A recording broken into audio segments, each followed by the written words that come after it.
монтаж на врати, които струват по минимум 1500 евро, се сглобяват от господин.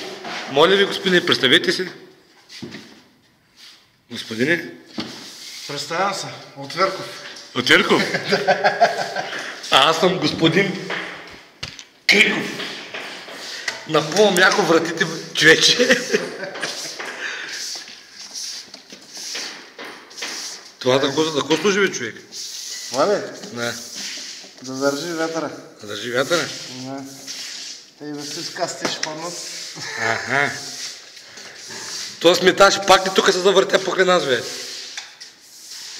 Шпакловчик на метач. Как става тази работа, бе?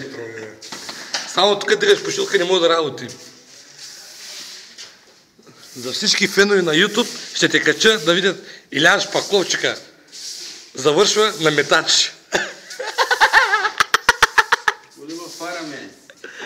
Копеле, не са едослеви човек. За тези пари, дето ги работят, да, може да ми тъма без да ме кара да шпаклувам. Що? Защо те? Ето и пак един вид шпакловка, човек. С метлата само, че шпаклуваш. Да. Какво?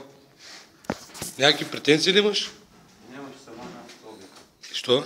Да поставя да те видя какво ще направиш. А ти си в Германия, бе, човек. Ти смееш, ще направиш. Ей! Всички гледате лесното е, хора. Все гледаш на лесното. Не дей тебе, човек. Кое е лесното? Това да ми тъ.